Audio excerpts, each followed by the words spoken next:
Ada pepatah mengatakan kalau persiapan terbaik untuk hari esok adalah mengerjakan yang terbaik untuk hari ini. Jadi mari kita belajar bersama-sama. Tapi ini kenapa waktunya hanya 10 menit ya? Hanya 10 menit itu berarti sebentar. Saya belum mengedit. Harusnya sih sudah saya edit. Sebentar ya teman-teman ya. Kenapa hanya 10 menit?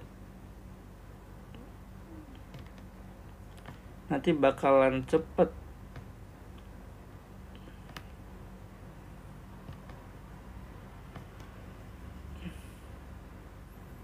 Bakalan cepat selesai, maksud saya ini. Kita tidak bisa maksimal dalam belajarnya, dalam membahas soalnya tidak bisa maksimal. Belum saya rubah, ternyata yang saya rubah itu soal nomor 5.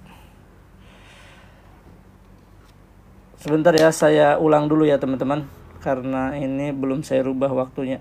Jadi kita akan rubah dulu waktunya ke dalam 60 menit. Padahal tadi masuknya susah ya untuk ke latihan soalnya. Tadi halaman 18 ya. Oke, kita kerjakan yang ini. Mulai sekarang.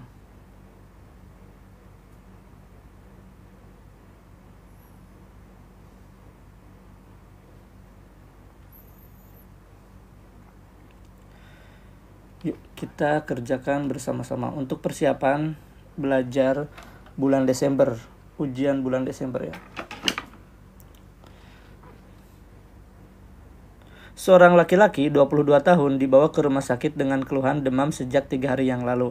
Hasil pengkajian, klien mengeluh demam dengan suhu 38,8 derajat Celcius, nyeri kepala dan nyeri pada persendian.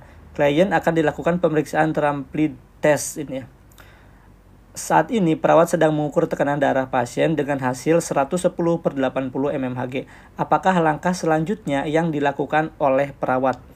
A. Melepaskan ikatan manset pada pasien. B. Memasang manset tensimeter di lengan atas kira-kira 3 jari di atas fossa cubiti. Kayaknya bukan ya teman-teman ya. Kan ini harusnya memasang manset itu sebelum mengukur tekanan darah ya. Kemudian kalau melepaskan ikatan juga bukan ya. Kemudian pompa sphygmomanometer sampai batas poin rata-rata tekanan sistol dan diastol. Ya, benar ya, jawabannya adalah yang C. Kemudian tahan sphygmomanometer sekitar 5 menit. Kemudian hitung jumlah peteki di bawah antecubital fossa pasien. Jawabannya adalah yang C. Kalau positif itu terdapat peteki ya atau perdarahan di bawah kulit ya. Jadi setelah 5 menit itu lepaskan pompanya ya dan tunggu selama 2 menit.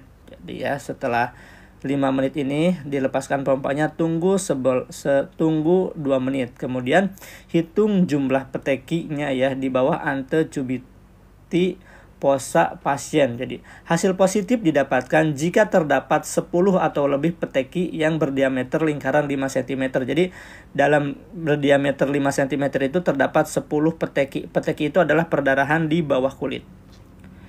Baik teman-teman, ada yang ditanyakan? Boleh teman-teman tap-tap layar dulu.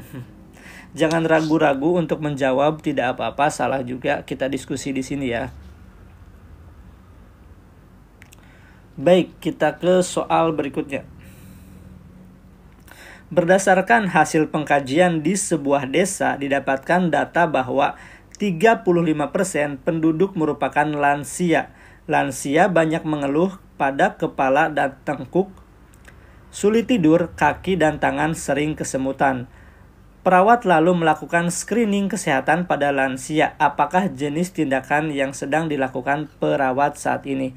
A. Tindakan promotif. B. Pencegahan sekunder. C. Pencegahan primer. D. Tindakan kuratif. Atau E. Pencegahan tersier. Kira-kira yang mana teman-teman jawabannya? Oke, silakan teman-teman jawab. Ada yang menjawab C, ada yang menjawab C, ada yang termasuknya ke pencegahan apa teman-teman? Ini kan sudah ada keluhan ya. Jadi mengeluh mungkin ya.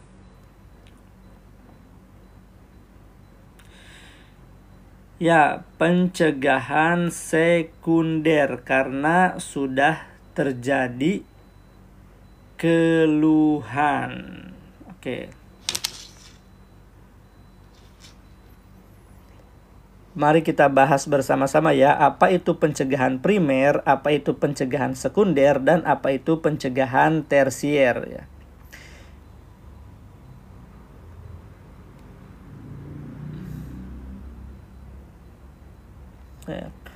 Yang pertama itu pencegahan primer. Pencegahan primer itu salah satunya adalah promosi kesehatan ya, yang termasuk ke pencegahan sekunder. Primer, maaf, pencegahan primer. Pencegahan primer itu promkes ya. Contohnya ya, promkes. Jadi sebelum ada gejala, misalnya promkes tentang sadari, atau sadari itu apa ya? Payudara sendiri. Sadari-nya apa ya? Periksa payudara sendiri. Kemudian apalagi yang lazim bagi anak-anak, teman-teman? Bagi anak-anak, bagi dewasa juga ada. Pencegahan primer nih. Anak baru lahir, anak 1 bulan, anak 2 bulan, 3 bulan, itu dicegah apa nih? Pencegahan primernya. Contohnya.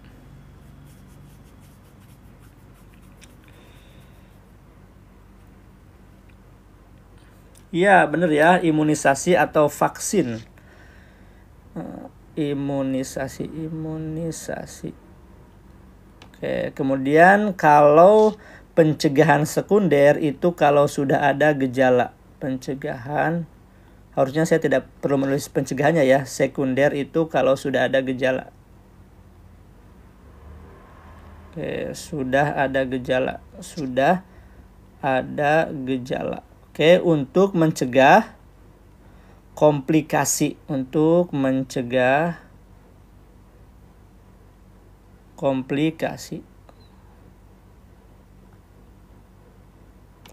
Kemudian kalau pencegahan tersier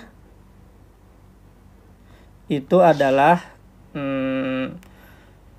sudah sembuh, maksudnya ini untuk rehabilitasi ya, rehabilitasi untuk mencegah gejala sisa. Rehabilitasi. Oke. Ya benar, ini juga bisa ya screening ya. Screeningnya, tapi misalnya screeningnya untuk pencegahan. Misalnya screening talasemi bagi yang mau menikah. Baik teman-teman, ada yang mau didiskusikan? Boleh tap-tap layar boleh.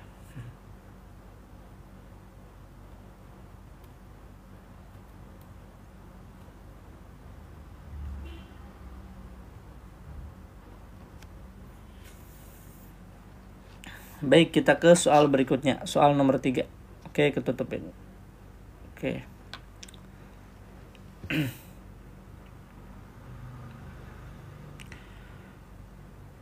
Terima kasih yang sudah. Ya, ini sudah update. Sebenarnya ini soal ini dibuat sebelum ada kisi-kisi ya, tapi sesuai dengan kisi-kisi kan, ini adalah keperawatan medikal bedah ya. Seorang perempuan 25 tahun dibawa ke IGD dengan fraktur terbuka femur dextra. Pasien mengalami penurunan kesadaran, GCS-nya 10, tekanan darah 85/60 mmHg, frekuensi nadi 115 kali per menit, teraba lemah. Frekuensi nafas itu 22 kali per menit. Suhunya 37,5 derajat Celcius. CRT-nya lebih dari 3 detik. Akralnya dingin dan basah. Membran mukosa kering. Pasien mengalami perdarahan arteri sebanyak 1200 cc. Tindakan keperawatan yang tidak tepat pada pasien adalah melakukan bebat tekan, bandaging, mereposisi fraktur pada pasien, memberikan posisi shock, memberikan terapi cairan intravena, atau mengambil sampel darah untuk uji lab. Kira-kira yang mana teman-teman? Jawabannya kecuali berarti ya. Kecuali.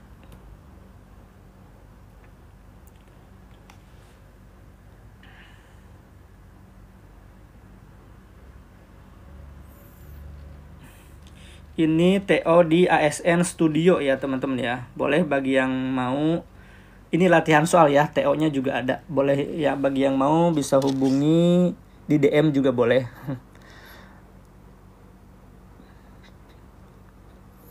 Oke ya, jawabannya adalah mereposisi fraktur pada pasien. Kira-kira ini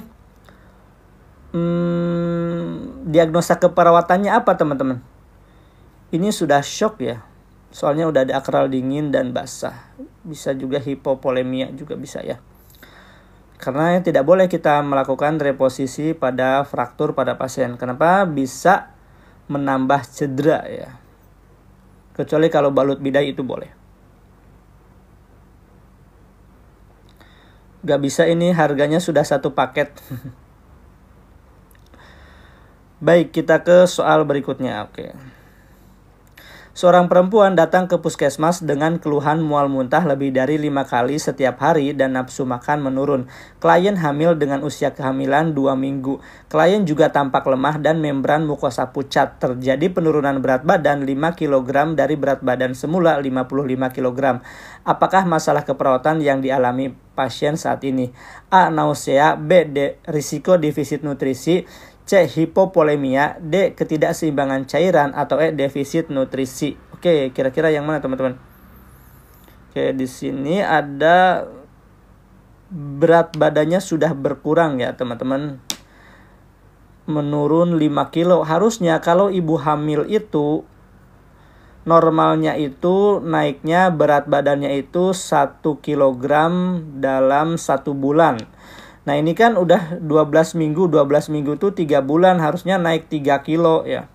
Tapi tergantung juga dilihat dari berat badannya ya. Kalau emang dari awalnya sudah berat badannya obesitas ya jangan juga naiknya. Tapi ini kan nggak obesitas ya, 55 kg. Maka ini sudah termasuk defisit nutrisi ya teman-teman. Jawabannya adalah yang E. Aplikasi di ASN Studio ya teman-teman. Kalau mau tanya-tanya tentang bimbel nanti ke Mas Rahmat. Nomor WA-nya bentar, saya lupa lagi nomor WA-nya.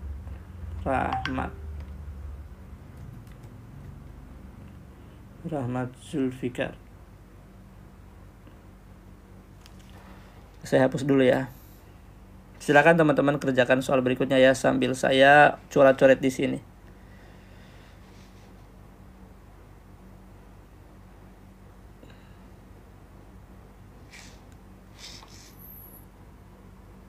Info bimbel di sini, info bimbel.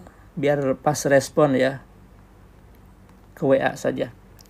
0895 0127 0476. Oke. Yuk kita ke soal berikutnya. Perawat sedang mengkaji salah satu pasien yang mengalami depression anxiety. Manakah, pertanyaan klien, yang merupakan faktor presipitasi dirawatnya klien? Saya lelah karena pembimbing selalu menolak judul skripsi sejak semester lalu. B. Ibu sejak dulu sering panik. C. Hidup saya tidak pernah tenang hingga kini. D. Pacar saya menikah dengan orang lain minggu lalu. Atau E. Saya setengah tahun lalu dinobatkan di sini entah kenapa. Diobatkan ya. Kira-kira yang mana? Kenapa pilih yang D teman-teman? Oke, alasannya pilih yang D. Kita diskusi ya. Apa itu faktor predisposisi dan faktor presipitasi?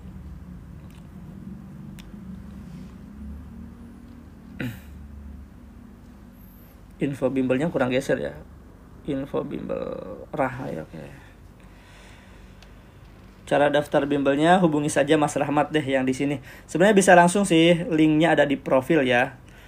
Tapi kalau udah bikin akun itu langsung ke payment teman-teman. Jadi tanya-tanya aja dulu. Ya benar sekali ya, presipitasi itu kurang dari 6 bulan. Sementara predisposisi itu lebih dari 6 bulan. Atau istilahnya predisposisi itu adalah faktor pendukung. Jadi lampau ya, waktunya lampau. Kalau presipitasi itu faktor pencetus. Jadi waktunya itu saat ini. Maka yang mana yang saat ini? Yang saat ini adalah yang ini ya. Pacar saya menikah dengan orang lain seminggu yang lalu. Oke, kalau presipitasi itu Yang sering keluar itu ini, lupa minum obat ya. Ya, tipe ya, gak apa-apa. Tipenya dikit. Oke, saya baca komentar-komentar dulu sepertinya. Oke, cara daftar bimbelnya hubungi saja nomor yang tertera ya, atau bisa di chat di TikTok atau di Instagram juga boleh. Oke. Baik, soal berikutnya teman-teman. Seorang pasien dibawa ke IGD karena trauma toraks dengan ekstrim dyspnea, takikardia, dan hipoksia. Hasil pengkajian terdapat jejas di dada mid-aksila kiri, hilangnya suara napas di lapang paru kiri, deviasi trachea, dan distensi vena leher. Hasil X-ray gambaran pneumotorak. Apakah tipe pneumotorak yang dialami oleh pasien tersebut? A. Open pneumotorak. B. Pneumotorak terbuka. C. Tension pneumotorak. D. Hematotorak. Atau E. Hematotorak masif. Oke, sudah cukup jelas ini ya. Harganya, nah ini ya. Jadi kalau misalnya teman-teman bikin akun di ASN Studio itu langsung payment. Jadi kalau misalnya yang masih ragu-ragu, gak apa-apa, nanti aja dulu. Oke, kalau open pneumotorak itu berarti luka terbuka ya. Jadi open pneumotorak sama pneumotorak itu luka terbuka. Jawabannya adalah tension pneumotorak ya. Kenapa? Karena ada udara di rongga pleura ya. Rongga pleura antara pleura visceral dan pleura parietal. Kemudian udaranya terus membesar dan menekan. Ini ada menekan, mana nih? Tadi ada tanda-tanda khasnya. Deviasi trachea dan distensi vena leher ya. Jadi saya gambarnya gimana ya? Misalnya ini mana ya, gambar paru-paru orang dewasa. Oke, ini ada paru-paru orang dewasa ya. Nah, ini paru-parunya. Aduh, paru-parunya gini ya. Nah, paru-parunya itu mengecil karena ada udara di sini ya, tension pneumotorak. Ini kayak gambar paru-paru nggak ya? Oke, kalau tension pneumotorak itu diapakan tata laksananya teman-teman? Ada yang tahu tension pneumotorak itu diapain tata laksananya? Ada yang masih ingat? Keperawatan gawat darurat, tension pneumotorak.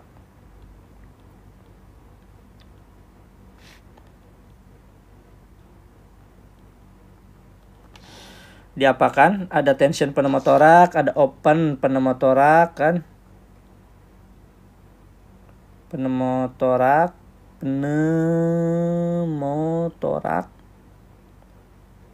Kemudian ada hematotorak ya. Tusuk jarum ya, tusuk pakai jarum ya, benar. Ada needle thoracocentesis mid 2 clavicula ya, benar ya, needle thoracocentesis ya, needle thoracocentesis. Kalau open pneumotorak itu apa? Needle thoracocentesis, sintesis. Ya, di ICS 5 ya sekarang ya. Benar, di ATCLS dari 2019 itu di ICS ke-5. Ya, ini adalah kasa 3 sisi ya, kasa 3 sisi. Oke. Kemudian apa lagi teman-teman? Kelainan atau traumatorak itu ada apa lagi? Ada yang di atas itu ada apa? Hematotorak ya. Hematotorak diapain teman-teman? Hematotorak. Diapakan kalau hematotorak? YouTube-nya ada sih, tapi saya jarang posting soalnya gak sempet. Nanti video live ini akan saya posting di YouTube deh.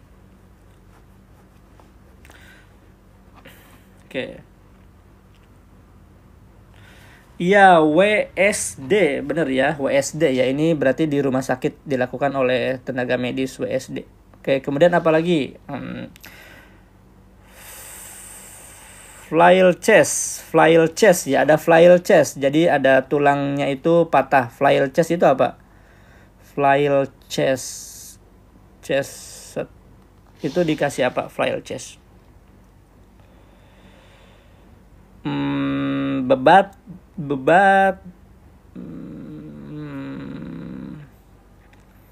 Yang lebih khasnya Ya pemberian parasetamol juga cepat, bener sih. Tapi yang khasnya itu adalah analgetik ya. Analgetik juga bisa, analgetik. Karena nyeri ya kalau itu.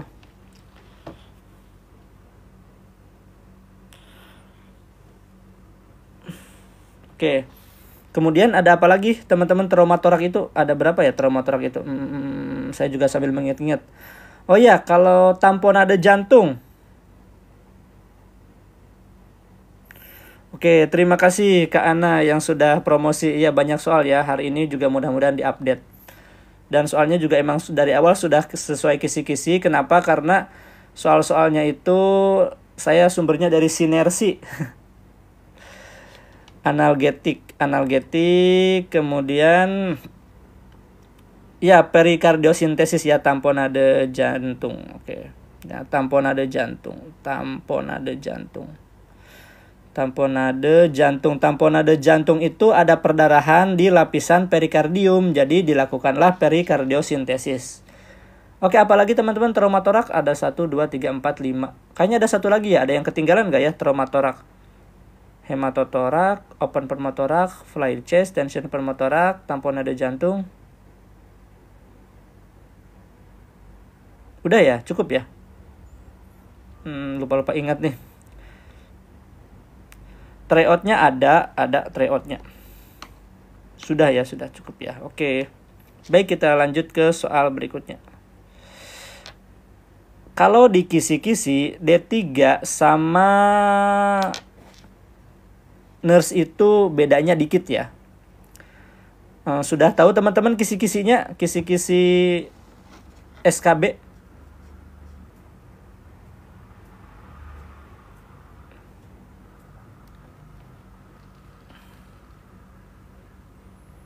Udah ya, jadi kisi-kisinya itu bedanya dikit.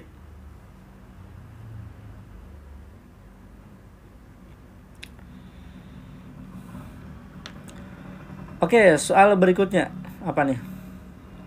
Seorang laki-laki 17 tahun dibawa ke RS karena DHF. Hasil pengkajian, pasien mengeluh sakit kepala, nyeri persendian dan lemah. Perawat melakukan pemasangan infus, akan tetapi pembuluh pena sulit ditemukan akibat pasien cemas.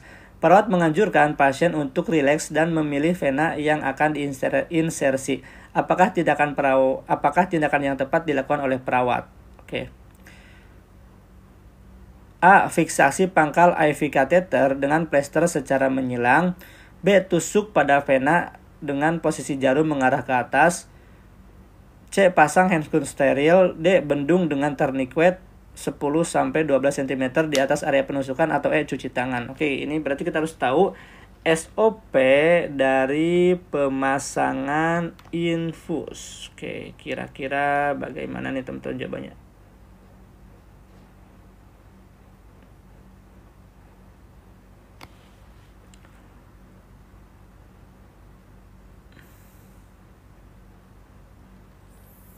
Ya, jawabannya adalah kalau sudah rileks, kemudian kita bendung dengan tourniquet 10-12 cm di area penusukan. Jadi jawabannya adalah yang D. Ini saya tidak mungkin menulis di sini ya. Kalau teman-teman sudah bergabung ada di pembahasannya. Oke, kita ke soal berikutnya. Nah, ini adalah etik keperawatan. Ada di kisi-kisi ya. Di kisi-kisi perawat terampil dan perawat ahli juga ada etik keperawatan. Setelah melatih seorang lansia 70 tahun untuk ROM, range of motion, aktif pada ekstremitas, perawat berjanji untuk kembali 2 hari kemudian untuk mengevaluasi latihan ROM klien. Namun di hari yang dijanjikan ada lansia lain yang harus dirujuk ke rumah sakit dan didampingi perawat. Akibatnya perawat baru mengunjunginya esok harinya. Apakah prinsip etik yang dilanggar oleh perawat? A. Fidelity. B. Confidentiality. C. Veracity. D. Autonomy. Atau E. Justice. Oke, mayoritas menjawab A. Udah mantep nih. Nah, fidelity itu adalah menepati janji. Oke.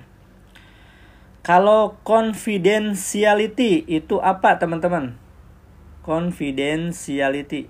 Kita ulang-ulang aja ya biar paham. Ya, kerahasiaan, menjaga rahasia pasien. Misalnya teman-teman menulis askep dengan inisial, atau misalnya saat tindakan keperawatan memasang sampiran. Baik, berikutnya veracity. Veracity itu apa, teman-teman? Veracity itu adalah jujur, ya, benar sekali, jujur. Apabila teman-teman kesulitan membedakan antara veracity dan fidelity seperti yang saya alami sebelum saya menemukan jembatan keledai, antara fidelity dan veracity itu sering ketukar. Kemudian saya tahu kalau jujur veracity disingkat jadi JUPE. Jadi kalau ada JUPE, jujur veracity gitu kan. Oke. Jadi bikin jembatan keledai. Barangkali di sini ada yang nasibnya sama seperti saya, susah membedakan antara fidelity dan veracity. Oke, yang berikutnya otonomi itu apa, teman-teman? Otonomi.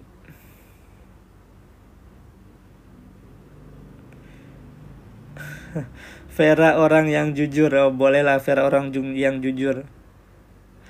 Ya, otonomi itu adalah menghargai hak pasien. Ya, contohnya, kita memberikan inform consent atau lembar persetujuan sebelum dilakukan tindakan medis atau tindakan keperawatan. Ya. Atau misalnya memilih mau diinfus di tangan kiri atau di tangan kanan. Kalau misalnya infusnya itu dua-duanya gede pembuluh darahnya. Oke, kalau yang justice. Justice itu untuk apa kira-kira, teman-teman? Justice, ya, keadilan, ya. Kita tidak boleh membeda-bedakan antara pelayanan, ya. Misalnya berdasarkan suku bangsa, kemudian ekonomi, gitu kan. Status pembayaran tidak boleh dibeda-bedakan, ya, antara BPJS umum dan asuransi tidak boleh dibedakan. Termasuk di triase. Di triase kita mendahulukan pasien yang gawat darurat daripada yang tidak gawat tidak darurat. Walaupun misalnya yang gawat darurat itu datangnya belakangan, maka itu juga termasuk ke justice. Baik, kita lanjut ke soal nomor 9. Apa nih? Di sebuah desa didapatkan data terdapat banyak genangan air. 65% warga mengelola sampah dengan cara dibakar. Warga tidak memiliki jamban dan menggunakan sungai untuk MCK. Perawat akan melakukan intervensi untuk meningkatkan PHBS warga. Siapakah sasaran sekunder dari pelaksanaan PHBS? A. Kader, B. Ketua RW, C. Masyarakat, D. Kepala Puskesmas, atau E. Kepala desa. Oke.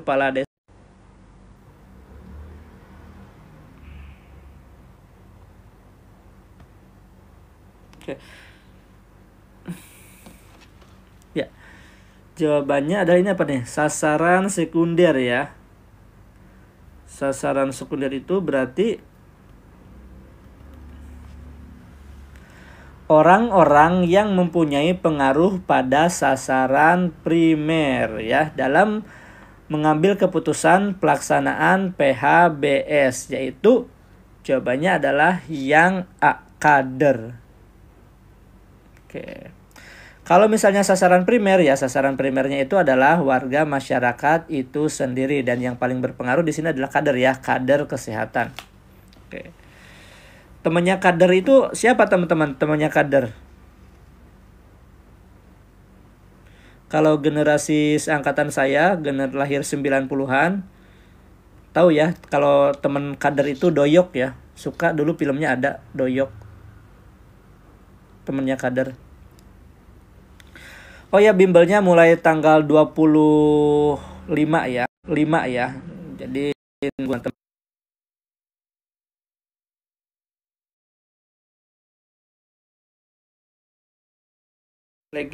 Sorry. Oh ya, Kadir ya. lag tadi HP-nya lowbat jadi lag. Oke, sepertinya nomor 8 itu belum dicentang ya. Teman-teman kalau nanti pas ujian pasti teman-teman udah tahu kan? Kan teman-teman baru SKD ya. Kalau belum hijau itu berarti belum dijawab. Oke, ini apa tadi? Fidelity ya.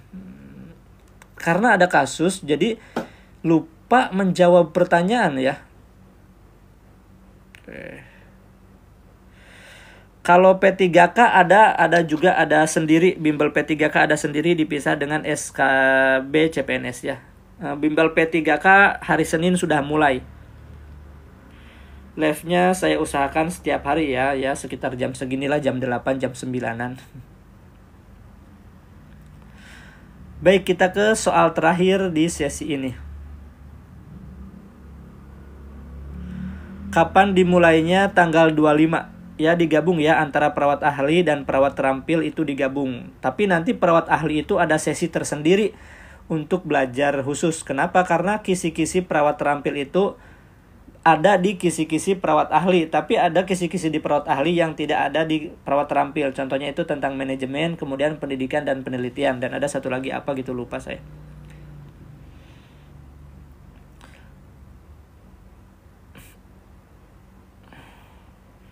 Ada tentang kemampuan umum. Ini info bimbel nih, hubungin aja Mas Rahmat ya. Sebelumnya sih hubungin ke Mas Leo, tapi Mas Leo sudah banyak kerjaannya jadi saya hubungin ke Mas.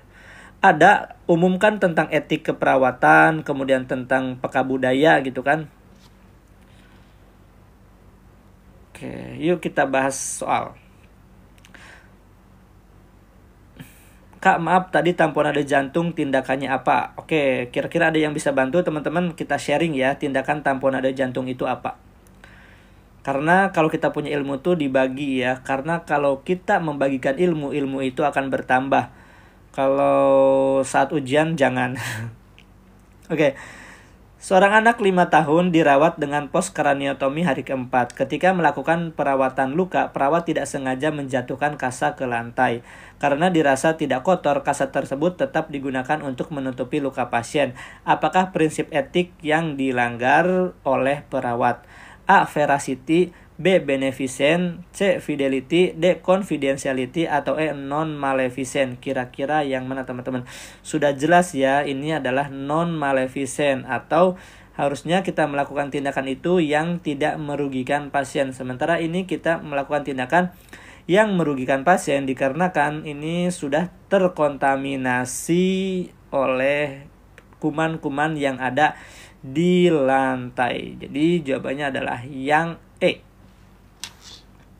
Oke. Baik teman-teman, kita simpan ya. Kalau sudah kita bisa simpan. Ini sebenarnya waktunya itu yang aslinya itu adalah 10 menit. Satu soal itu 1 menit ya, karena 10 soal. Tapi karena lagi live saya setting menjadi 60 menit. Boleh nanti screenshot setelah ini ya. Nah, kira-kira ada hasilnya statistiknya ya, dijawab 10. Oke, bener semua ya. Nah, pembahasan tinggal klik aja ke pembahasan. Akan mempermudah teman-teman dalam belajar ya. Kemana tadi?